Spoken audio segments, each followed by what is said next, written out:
తిరుపతిలోని రాయలసీమ రంగస్థల చైర్మన్ గుండాల గోపీనాథ్ రెడ్డి ఆధ్వర్యంలో హనుమాన్ జయంతి వేడుకలు అత్యంత వైభవంగా జరిగాయి. స్థానిక పెద్దకాపు వీధిలోని శ్రీరామ్ భద్ర మందిరంలో హనుమంతుని విగ్రహానికి పంచామృతాలతో అభిషేకం నిర్వహించారు. అనంతరం సర్వాంగ సుందరంగా అలంకరించి ప్రత్యేక పూజలు నిర్వహించారు. మహాబలుడు శ్రీరామదూత దాస భక్తికి ప్రతినిధి హనుమంత్ జయంతిని నేడు అత్యంత వైభవంగా జరుపుకోవడం సంతోషంగా ఉందన్నారు. హనుమంతుని కృపా కటాక్షాలు ప్రజలందరిపై ఉండి అందరూ సుఖ సంతోషాలతో ఉండాలని ఆకాంక్షించారు. ఈ కార్యక్రమంలో రాయలసీమ రంగస్థల చైర్మన్ గుండాల గోపీనాథ్, కార్యదర్శి కెఎన్ రాజా, సభ్యులు లోక ప్రభాకర్ నాయుడు, తొండమనాటి సుబ్రహ్మణ్యం రెడ్డి, ఎల్ కృష్ణయ్య, సుధాకర్ చౌదరి, శ్రీరామ్ భజన మందిరం సభ్యులు లక్ష్మమ్మ, అనిత, విజయమ్మ, తొండమనాటి చంద్రశేఖర్ రెడ్డి, పొన్నాల జయరెడ్డి, విశ్రాంత ఉపాధ్యాయులు విజయభాస్కర్ రెడ్డి, అక్కిపల్లి మునికృష్ణ యాదవ్ తదితరులు పాల్గొన్నారు.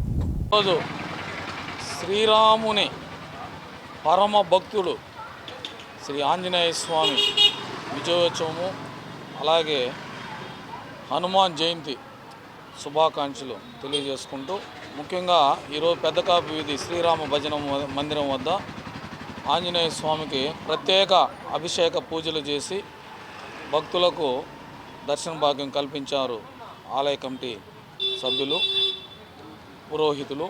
అలాగే విచ్చేసిన భక్తులకు వడపప్పు, పానకము, అన్నప్రసాదాలు పంపిణీ చేయడం జరిగింది.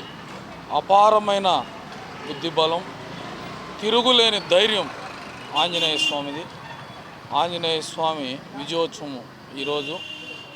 ఆంజనేయ స్వామి తలుచుకుంటే మన భయం కూడా ఆమడ దూరం పరిగెత్తుంది. ఈ చిన్నపిల్లలు కూడా ఎప్పుడన్నా భయపడుతూ ఉంటే ఆంజనేయ స్వామి డాలర్ వేసుకుంటే ధైర్యంగా పిల్లలు కూడా ఉంటారు.